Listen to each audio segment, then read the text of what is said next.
李嘉诚的长子李泽钜给人的印象则相对低调沉稳。李泽钜1993年与小他5岁的王复兴结婚，婚后生活幸福美满，共育有3女1子。自从1991年开始担任长江实业集团副董事总经理以来，李泽钜一直遵照父亲的意思，在家族企业内打拼。目前已是长江实业集团副主席，外界盛传他将会是李嘉诚的接班人。但李泽钜曾多次说过，他最忌讳的一个词儿就是接班，最不愿听到的一个词就是接班人。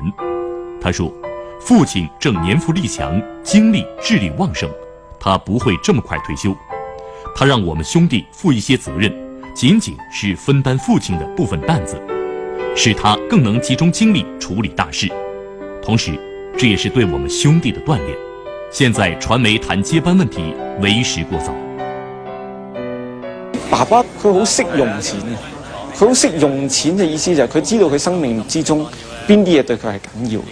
譬如佢覺得，如果佢可以喺佢一生人之中幫到有一啲冇咁好彩嘅人，無論喺醫療啊、教育方面嘅嘢都好，咁佢覺得嗰樣嘢佢做咗，令佢係更加感覺上更加富有嘅。佢又老實喎，佢哋係咪今日有冇蝦子翅啊？頭先我落問佢。通常我哋禮拜一夜晚咧，一定聚埋一齊食飯嘅。如果唔係喺呢度，就係喺外婆嗰度。咁每個禮拜如果係大家都講明係星期一啦，咁就啲時間可以容易預計到啦。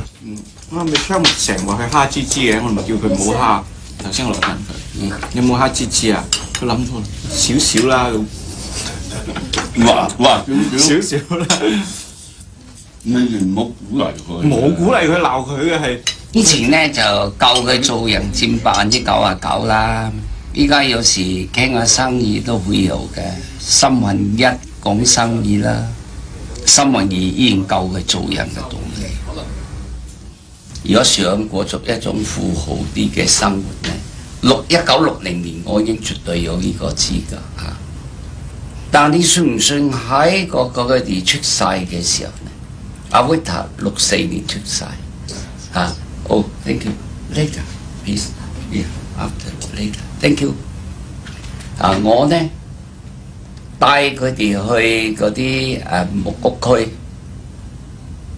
帶佢哋坐電車巴士。當時我已經自己車司機有。同埋每一個禮拜呢樣嘢咧，每一個禮拜食同一樣嘅糖水，食咗4年約5年。每一個禮物係同一樣一模一樣嘅糖水，唔係啩？係啊，番薯糖水。我而家唔會食番薯都唔會，我一定唔肯食番薯糖。我覺得自己好幸運就係，可能人哋估計唔到咧，真係生活係幾咁簡單，而幾咁簡單唔係話咁就好苦。我覺得幾咁簡單咧，係幾咁幸福。